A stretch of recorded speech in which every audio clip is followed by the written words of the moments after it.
from District W3 in Wisconsin.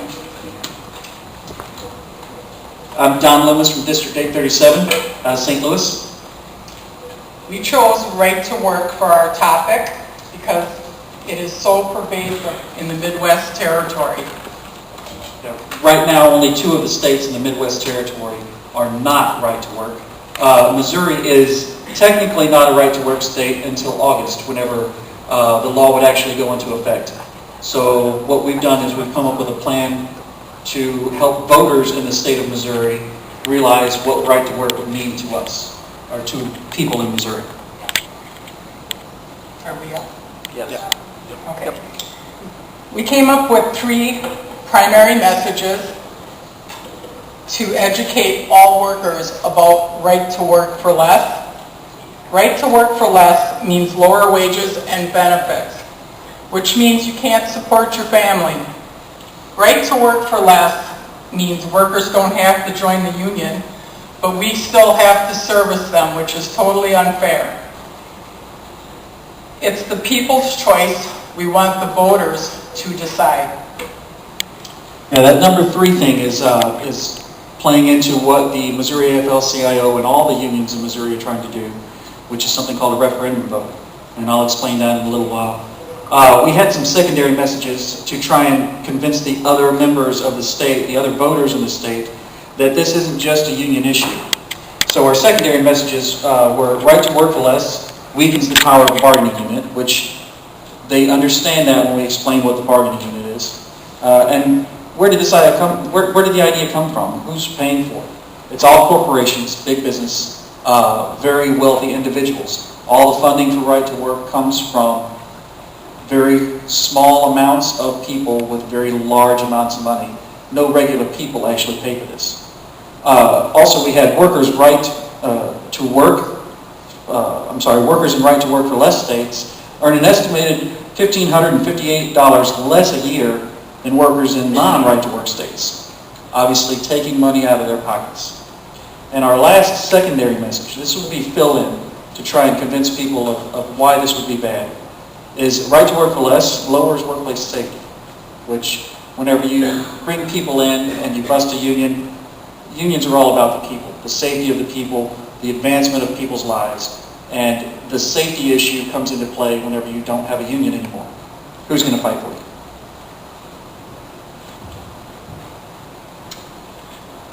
Our goal was to help other people, so we are looking for allies that we can build relationships with. Our group came up with churches because they are usually about human rights,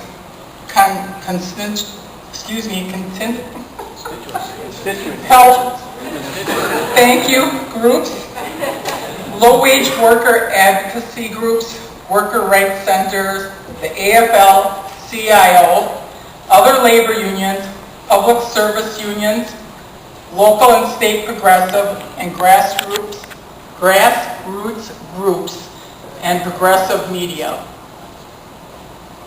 One of the things that we do have a problem with is we've also got our opponents. Obviously, in the state of Missouri, we have Governor Greitens, who is the newly elected governor, and he's very far-right leaning. In fact, you just say he's laying down on his right side. There's no leaning to this man.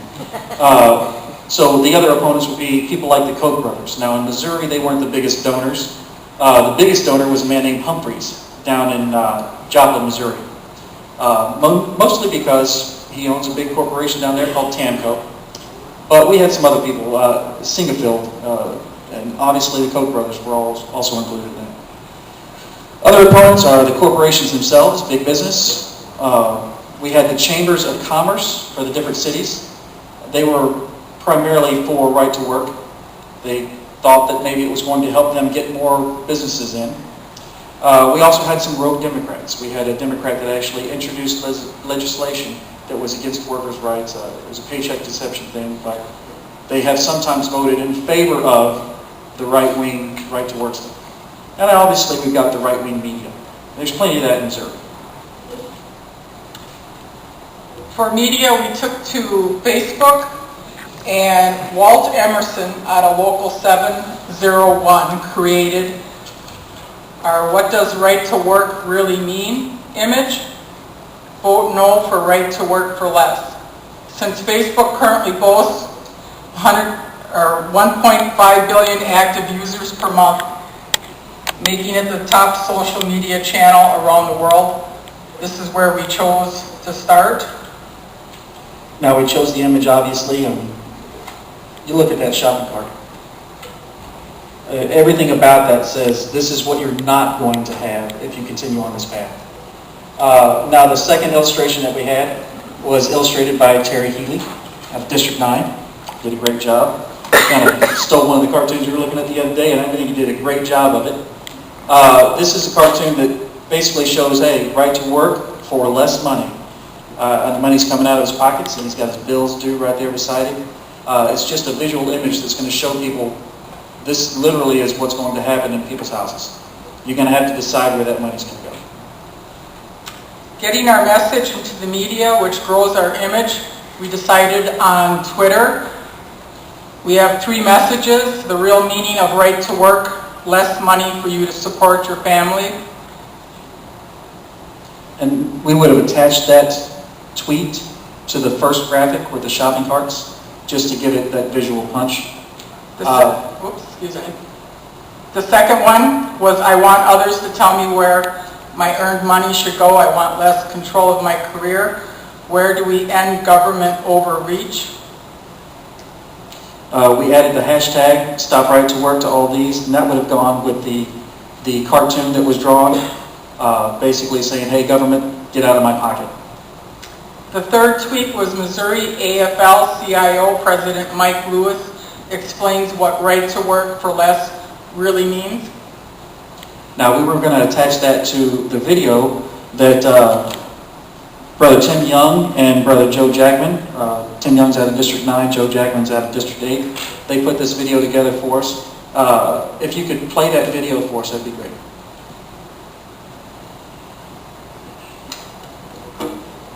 We spent the last 5 years educating not only our members, but the public about the effects of right to work.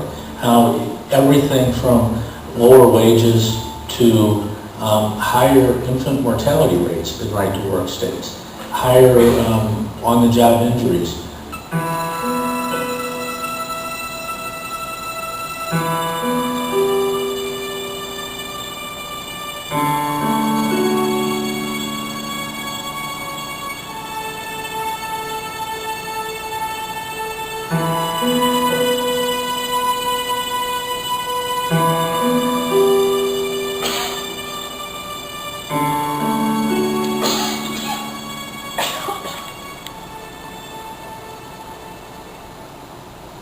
Way higher on-the-job mortality rates. It's just the effects are so widespread. It's not just about wages. It's about the quality of life for the middle class. All right, thank you. If you wouldn't mind bringing the presentation back up, we've got one more thing to show on there. Now, something that we have used, actually, at District 837, we had a contract negotiation going on at one of the companies that we represent, GKN, and what we used was the text message.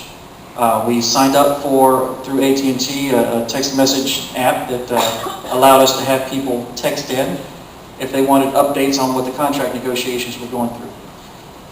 Using that information, we just applied it to the right to work. If people want to know where we are with the petition drive or where we are with what's going on, what legislation is actually being pushed, they could text the number, and then we would send them updates and information as needed. Along with the hashtag on Twitter, StopRTW, and with the Facebook page that we would have attached to all of this stuff. Hopefully we would bring all of the media together so everybody would have a chance to see what we were trying to say. And like I said, more than 90% of the people read a text message within the first 3 minutes of receiving it. So as long as you keep your message small and concise, it's going to get right to their eye. They're going to see it every time. Any questions on this at all?